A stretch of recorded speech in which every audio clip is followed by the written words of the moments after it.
In 1899 in New York, Dr. Alexander teaches mechanics and engineering at Columbia University. He's obsessed with science and innovation, but his ramble about Einstein, solar power, and city plans isn't taken seriously.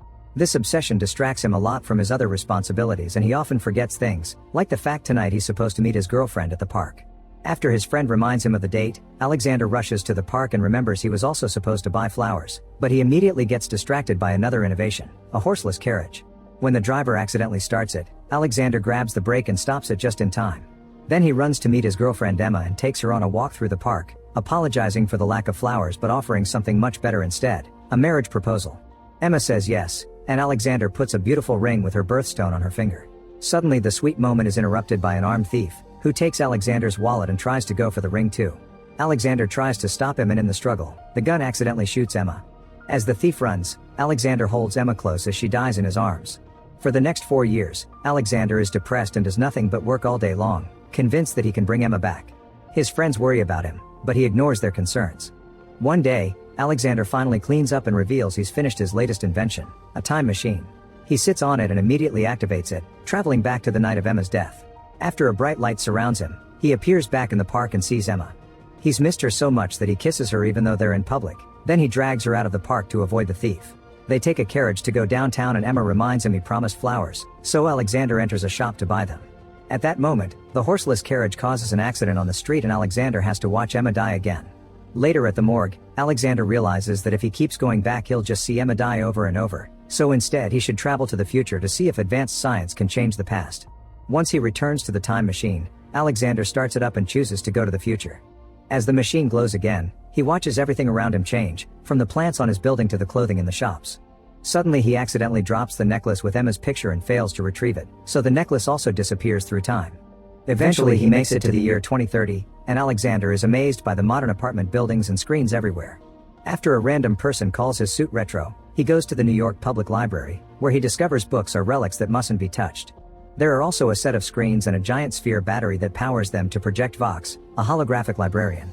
Vox has access to every database on Earth, so Alexander asks him why he can't change the past, but Vox just says time traveling simply isn't possible and begins listing sci-fi works to the point he sings the soundtrack of famous movies. A frustrated Alexander returns to his time machine to go further into the future, but suddenly he feels some shaking and stops at the year 2037. He's shocked to see that the whole city has been destroyed and soon he's found by soldiers who want to help him evacuate because the moon is breaking up. Alexander looks up to confirm this disturbing claim, but at that moment something explodes and the ground starts cracking, giving him the chance to return to the machine. Unfortunately, an earthquake hits the machine and he falls unconscious, so the time trip keeps going for thousands of years. Earth changes around Alexander, going through dozens of different climates and environments that include a whole new ice age. Eventually Alexander wakes up and stops the machine to discover he's ended up in the year 800-2701 before he faints again. Sometime later, Alexander is dreaming about Emma while a mysterious person takes care of his wounds. When he finally wakes up, he sees a child called Kaylin watching him, but Alexander can't understand the language he speaks. Kaylin runs away and Alexander follows him, only to discover he's in a village built on a canyon. Then Kaylin yells a few words and all the villagers come to check on him, but the only one that can speak English is Mara, the woman that had been taking care of him and Kaylin's sister. The villagers wonder if they should throw Alexander into the river, so he tries to explain he comes from the past, but Mara translates it into Alexander being a wandering idiot that hit his head. Suddenly they hear a horn announcing it's time for bed, so Alexander goes with Mara and Kaylin to stay the night with them. He also shares some stories with Kaylin about the big city and gifts him his pocket watch. After Kaylin falls asleep, Mara explains that their parents are dead. Then Alexander takes a look outside and sees the broken moon, thinking he's come too far. Later that night, Alexander dreams about a white face calling his name followed by a giant monster head roaring. He wakes up quite startled and discovers Kaylin is also having a nightmare while repeating the word Morlock. Mara quickly calms him down and notices that the pocket watch is missing.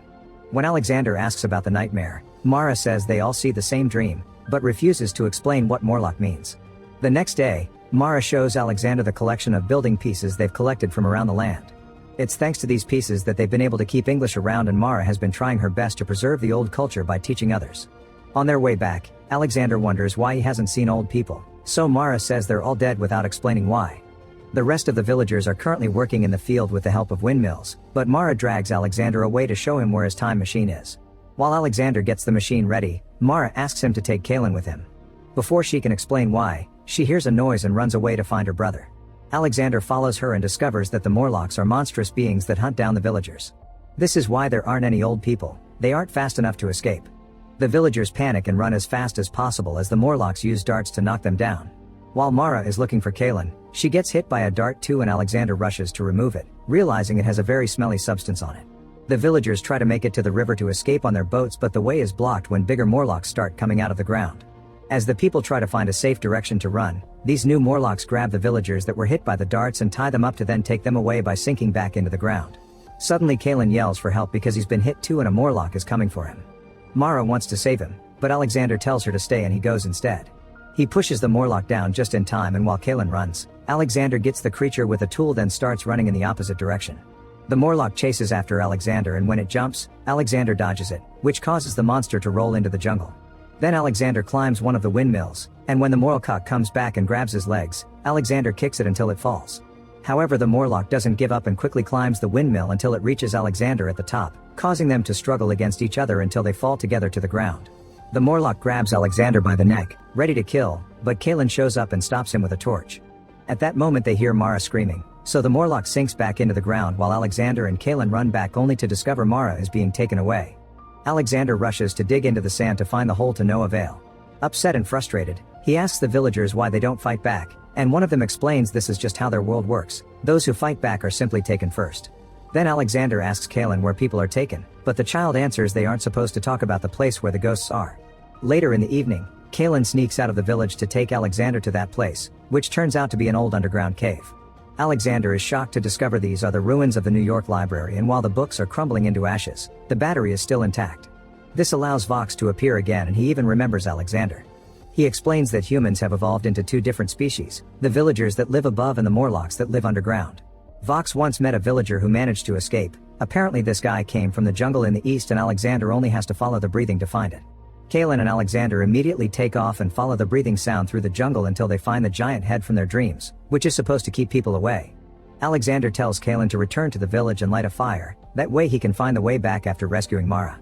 Before leaving, Kaylin tells him the watch is missing.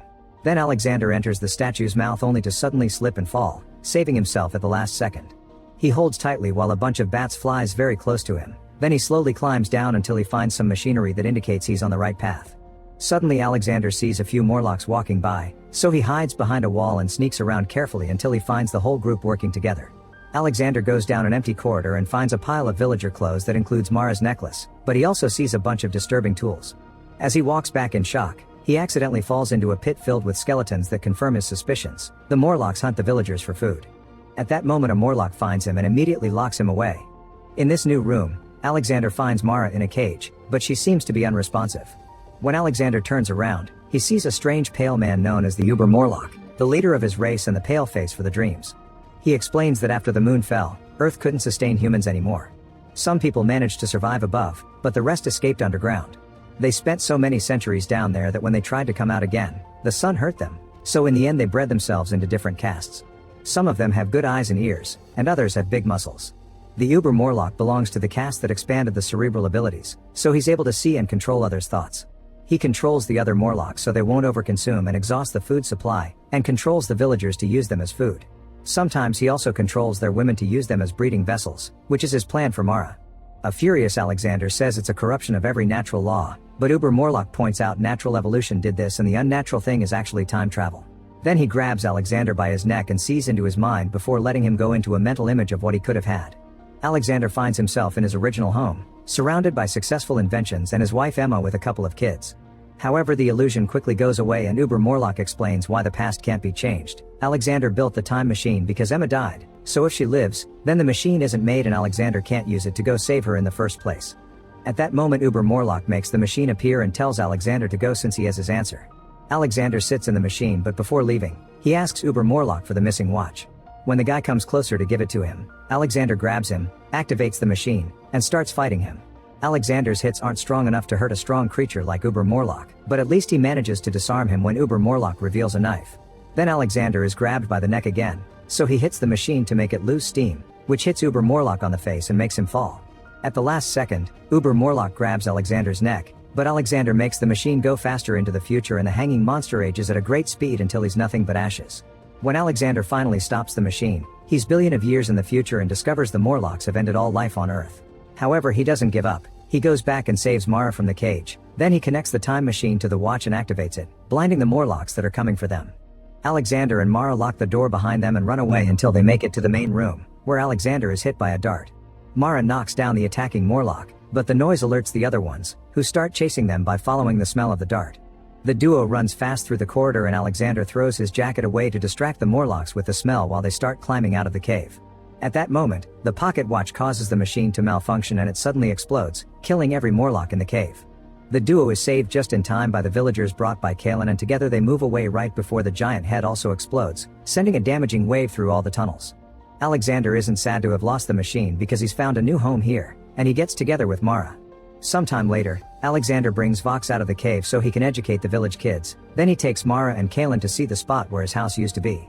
At the same time in the present, Alexander's friends are a bit worried that he's been missing for a week, but at the same time they're glad if it means he's finally found happiness.